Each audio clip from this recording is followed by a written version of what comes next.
Hello everybody, welcome back to the Grand Torino. Delighted you could join me again. Carrying on with a series of conversation, I'm delighted to introduce to you today Mr. Brian Flanagan. Brian, how are you, sir? How are you doing? Thank you for joining us again. Before we jump off into today's conversation, don't forget, press the like button, press the subscription and the blue bell, and you'll be reminded of future conversations on the Grand Torino. And a big shout out to all my patrons, PayPal, all of you that are visiting the Grand Torino website, World Wide Web, grandtorino.ie. We have some interesting articles over there for your perusal. Also the online store, don't forget to check out the merchandise for the Grand Torino t-shirts, all the favourites from Glad and Bob. Be sure to check us out and help promote and keep the platform running. Appreciate that, patriots. Jerry, Brian, sorry, I want to start off with just a couple of lead-in questions. You were the originator of the original Irish Refugee Council programme. You instigated it, you started it. Yes, it all came from a week holiday, a week-long holiday in one of the Tenerife, I think it was, and I remember I could only find one English newspaper, the Telegraph, and I read on the front page, I can still see it in the right-hand corner, about refugees from Vietnam living in what were bunk beds, basically caged-in bunk beds. I discovered recently, coming back from Australia, that many people actually live in Hong Kong in such cramped conditions. However, as a result of that, when I came back, I spoke to the local factories, Fruit of the Loom and Clubman Omega, and they agreed that they would be delighted to employ up to a certain number. I can't quite remember how many families, something like 10 families we were talking about at the time, and they'd be delighted to take them on. They were recruiting. And I brought in Lockie Kennedy, founder of Concern, and subsequently Frank Salmon, the Jesuit, a former colleague of mine, and we set up the council, and I supplied the nice big boardroom table and chairs and took out a loan for it and so on, and off we went. But within a very short time we were swamped with extremely left-wing people. In other words, by left-wing I mean people who wanted other people to pay for everything without any undertaking really from themselves. Costings or expenditure, or where didn't give a damn where it came from, basically, you know. So I had no time for that irresponsibility. So it was effectively wrestled away from your control. I was disgusted with it. Yeah, I mean, travelling to Dublin down to the Quays where the meeting, where the place we had leased, where the meetings took place, was hard enough. But to be listening to people like that, you know, I mean, my idea was that it should be organised by, for instance, our town.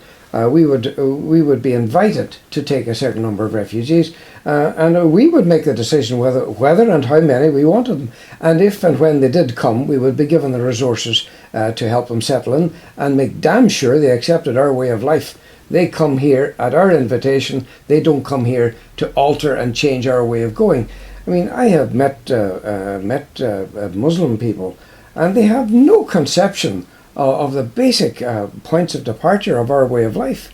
I mean, in Jerusalem, I had a long discussion with a university fellow whose university was closed down by the Jews before he could graduate, but he was intelligent and had English, and ended up doing something illegal in Jerusalem. I went and acquired illegally. It was like buying Semtex.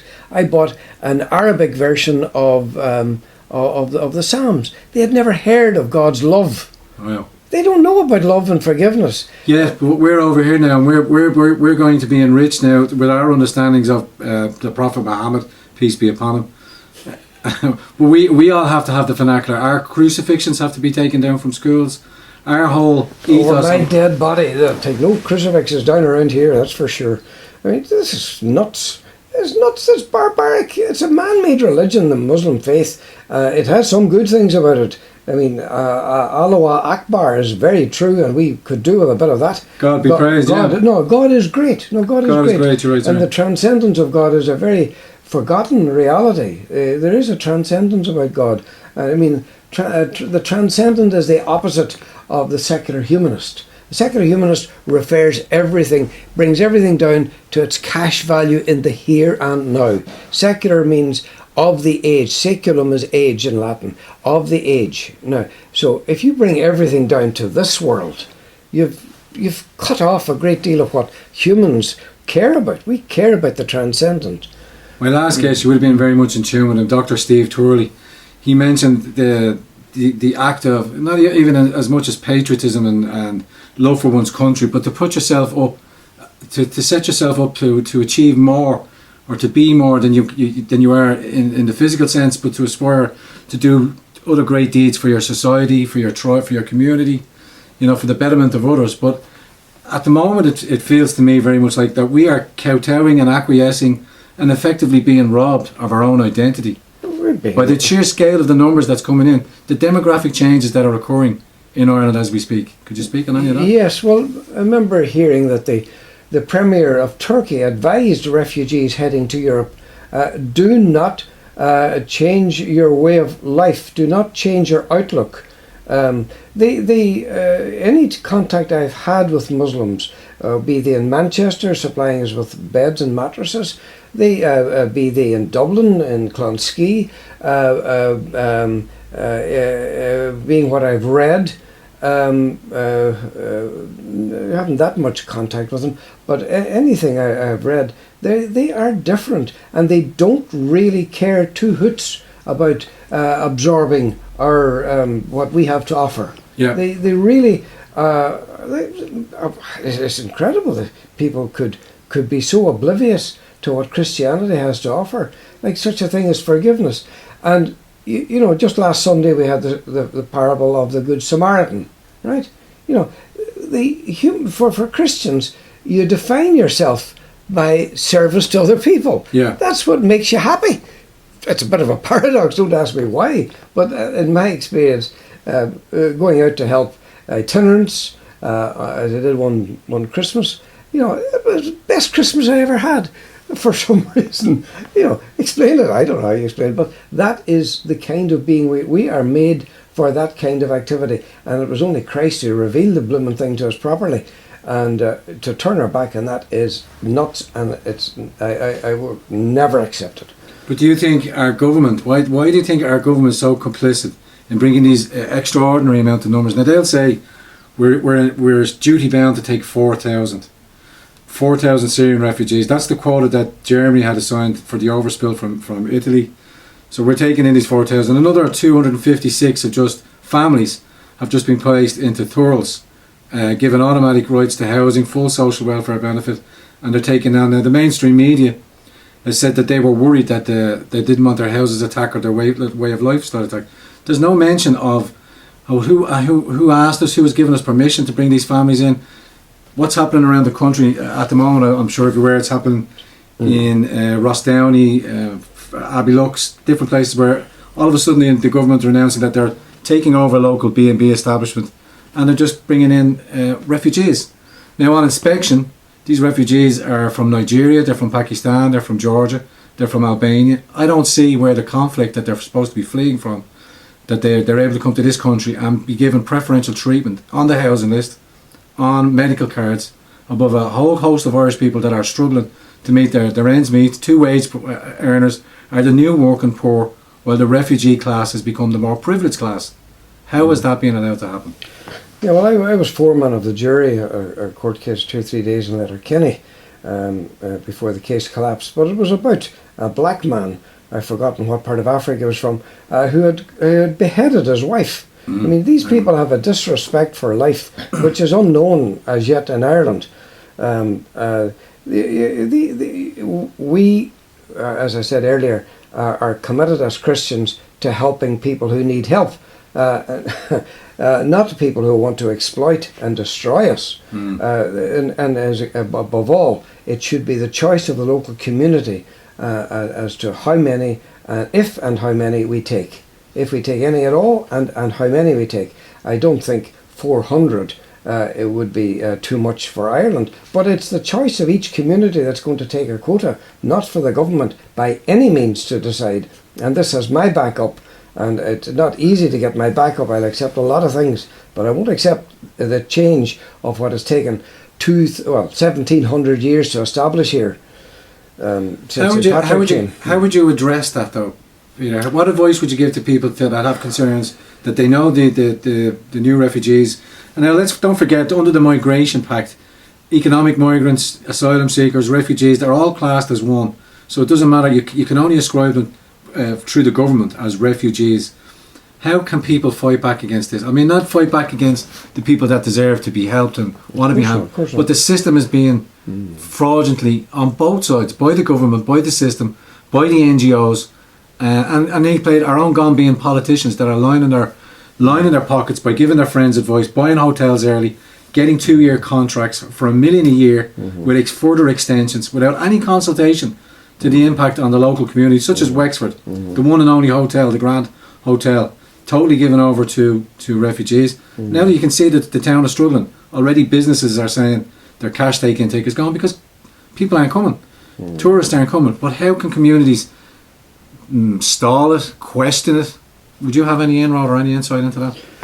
Well, just back from Scotland there today, I stopped off about 25 miles north of Stranraer, a wonderful shop which was filled with the most inviting and imaginative, and it was packed with people, memorabilia and books and decorations and that, all of a British Scottish nature. Now, how do I prevent the dilution, the extermination, annihilation really is the word, of Ireland? Yeah, abort and replace, we've all heard that, yeah. That's what seems to be. But we've career politicians, they haven't, as far as I can see, they would have difficulty holding down a job, any real job, running a newspaper shop. Newsagents would push them beyond their limit, and these people are running the country.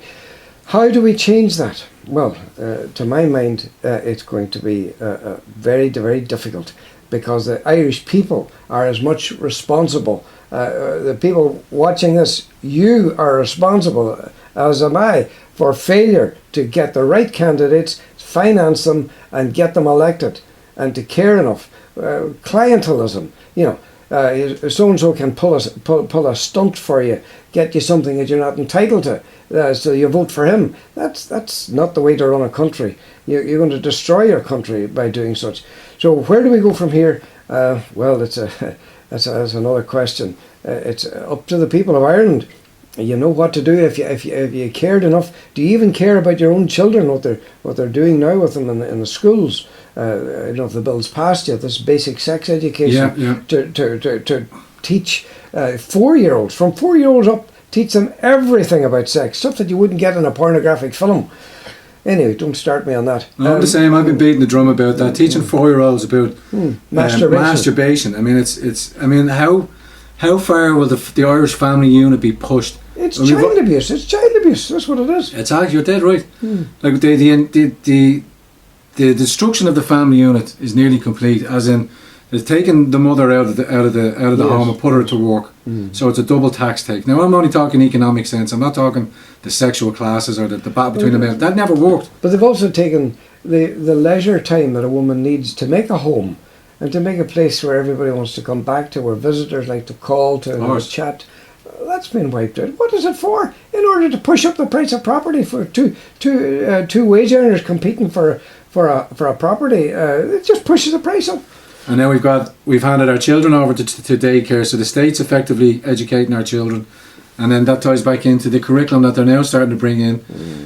Teaching, I mean, how you could expect a child of 4 years of age to have any understanding? Why should they be even instructed in anything like that? Children just be as children for as long as they're eternity that they possibly can. So there's a lot of left-wing politics, and I don't believe it's the old guard left. I believe it's this new. Like I would say, Sinn Féin are very much in that vein. As in open border immigration, bring the refugees in. It's incredible, like Sinn Féin ourselves alone, the theme, ourselves alone. Yeah. It's the very opposite. And now they want to be as British as a British can possibly be, and impose it on the people of Northern Ireland, whether they like it or not. Jerry's. I mentioned it to you earlier on. Jerry tweets out a tweet. Now, I was on my last interview there. I came down on Antua, because I think they're just Sinn Féin with a pro-life, but they're still open borders. They still want to perpetrate the same kind of nonsense, and I see the same education. They're probably still pushing that. But Jerry piped his head up today, and he said, and I want to get your reaction to Jerry's tweet here. Plight of refugees and migrants is as old as human experience. The people of our small island, as a result of colonisation, have a long history of forced migration. Consequently, most Irish people are sympathetic with those in similar situations. It's in our DNA. There's no war in Syria. The war is finished. There's no war in Georgia. There's no war in Pakistan that I'm aware of. And there's no war in all the other countries that are being pushed off. What would you say to Jerry on that? Well, I'd say this to Jerry. Who gives you the right to lecture us on helping refugees? Buncrana gave the highest per capita contribution to the Ethiopia campaign in the Derry diocese back in the 80s. I remember it very well for various reasons. And Derry was the highest in Ireland. Mm-hmm. So we know what we're talking about when it comes to helping people, a third world and so on. So we will help them. But who gives you the right to dictate to us how we should do it, to what extent we should do it?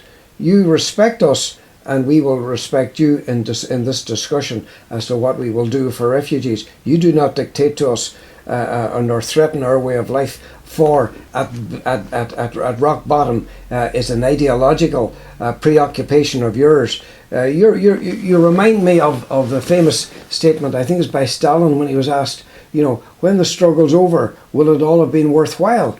He says, if there's only two people left alive when it's over, as long as they're both communist, that'll be okay. So, that's the ideological rationalist, extreme rationalist point of view. I'm a realist. That's why I like Donald Trump. I wouldn't like my daughter to be married to Donald Trump, but I like him as a nationalist, as a patriot nationalist for his own country. I think he speaks the truth, a bit like yourself there. He goes for what's true, whether it suits or not, and he's a clever enough boy. He is very clever. As in, we've got peace in North Korea. The first president ever to step across the boundary line Fantastic. between, but not a mention in mainstream. They will not give him credit for anything. The highest economic figures ever, the lowest unemployment among many demographics and the sexes. Yes. Life-altering changes that the black community, the Hispanic community, that have been coming out for ages. He's only in office 2 years, and he's already produced this. Give him another 6 years. It's amazing what he's achieved, yeah. And hopefully the Supreme Court will change this dreadful thing. Do have an opportunity to Roe v. Wade. Roe v. What I was my background, I could have, as a young man, have done medicine. I preferred to do philosophy. It's been my interest from the age of 8. My father was a bit of a debater in Northern Ireland, and in fact he was banned from going into Derry by the IRA because they didn't like what he was saying in the pubs in Buncrana here. He had a very sharp tongue, much sharper than mine. A great debater. However, what I want to say about this huge question of abortion now, which has taken Ireland just a landslide there. I think the box was elected. I think the box was rigged. I think the vote was 80%, and then the display in Dublin Castle. Well, you had from the late 70s, early 80s, you had a kind of brainwashing going on, a propaganda war going on in the schools. You had quandary ethics.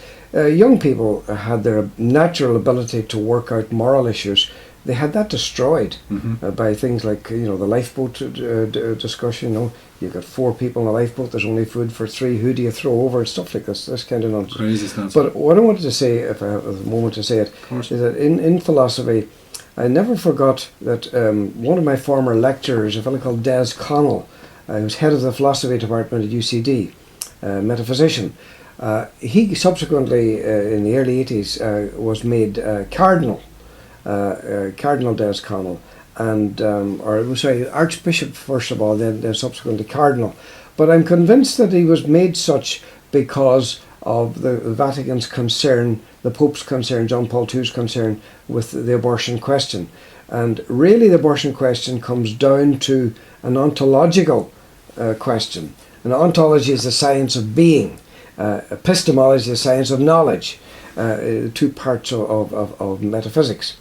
These are not irrelevant to everyday life, because really what metaphysics is concerned about is the value of and dignity of what a human being is, really. And that is a delicate question, hugely, can't be, there's nothing more important really than that, and yet it has been distorted. The average person's concept of what the dignity of a human being, I don't think you'd meet many people who could give you what would be considered a true estimate of the value of a human being.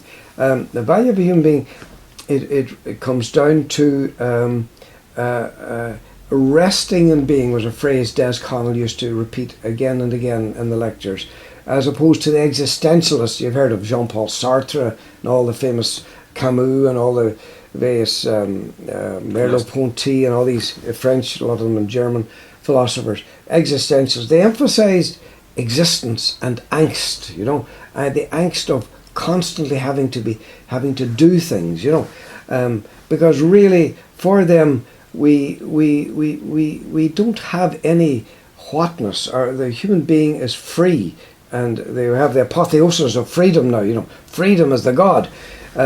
We are free, and we're so free now in the existentialist view that we can choose. A man can choose to be a woman can choose to be a man. You can, as long as you take the consequences, you can do whatever you want to do. Now, that is not necessarily the case, as it says in the song. It ain't necessarily so.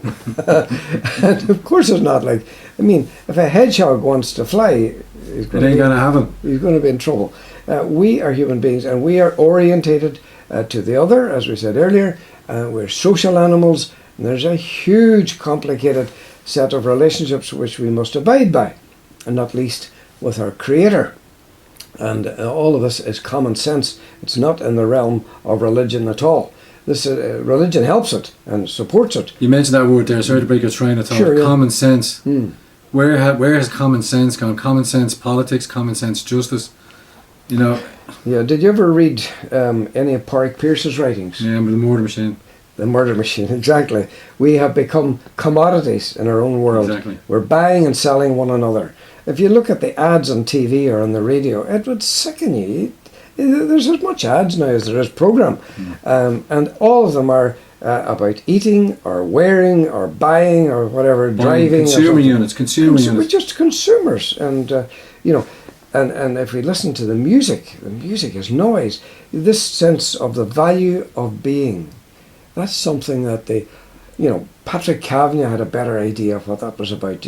There's a famous poem, if ever you go to Dublin town, do you know that one? No. He had that, talking about himself, he says, ask for me. About himself, he says, Fall Daldy Dido, he had the knack, he was a queer one, I tell you. He had the knack of making men feel how small they really were, which was as great as God had made them. Oh, that's the famous phrase. Now, where does that come from? It comes from the quiet farmer close to nature, talking over the fence quietly to his neighbour, or over a Guinness, which is almost it too has been taken off the map with the drink driving and smoking laws. They want to decimate rural Ireland. Oh, they do indeed. I want to, and it's as open in your face. If anybody listening, anybody sitting around rural Ireland cannot see the changes that's afoot, as we stand now, I think pretty much a 20% demographic change. Foreign national to Irish national, coming up on 20%. It's a tipping point, to me, which I think is huge. And I want to finish off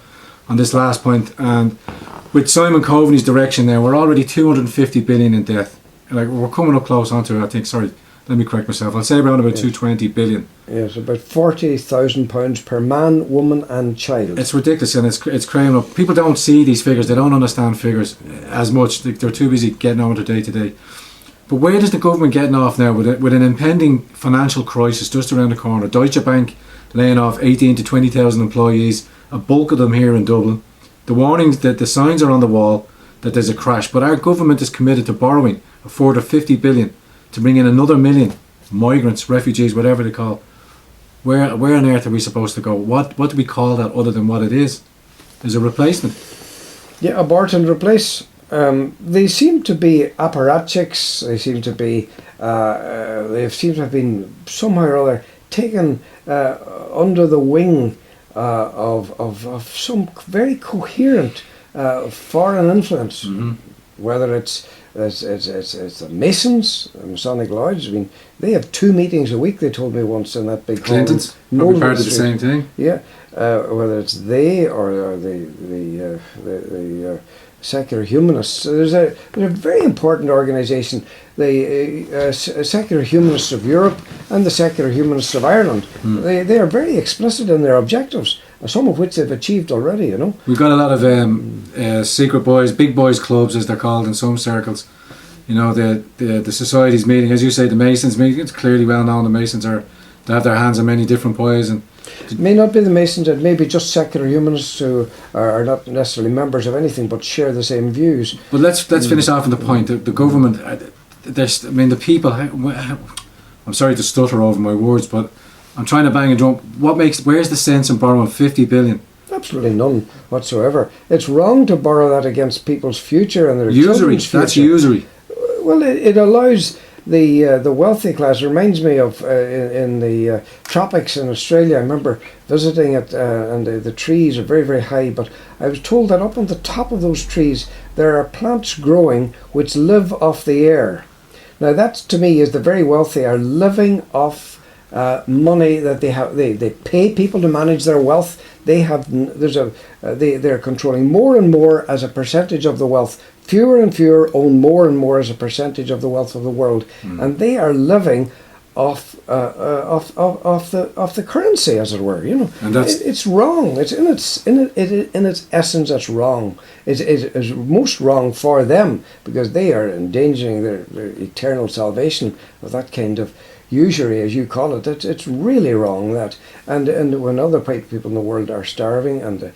I mean, you know, the Africa and parts of Asia there desperately need water.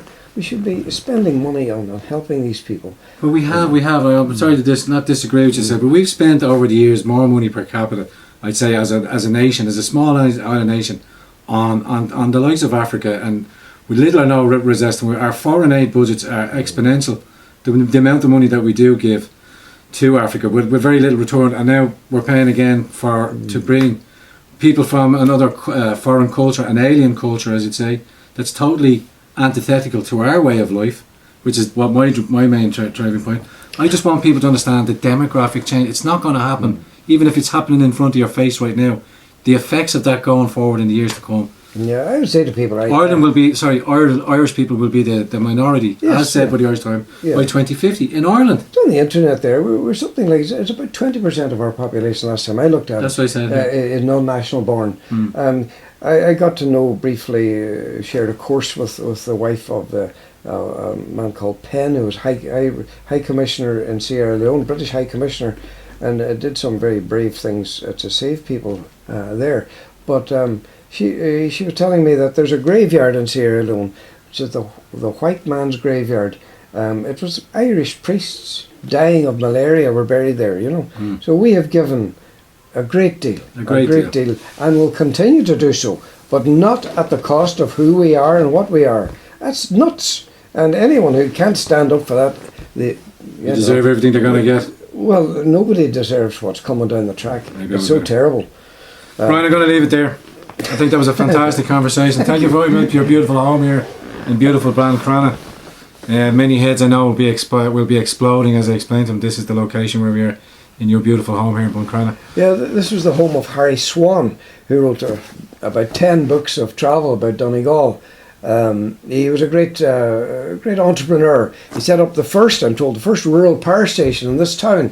At that time in 1928, it had a bigger population than Letterkenny. He also had a flour mill.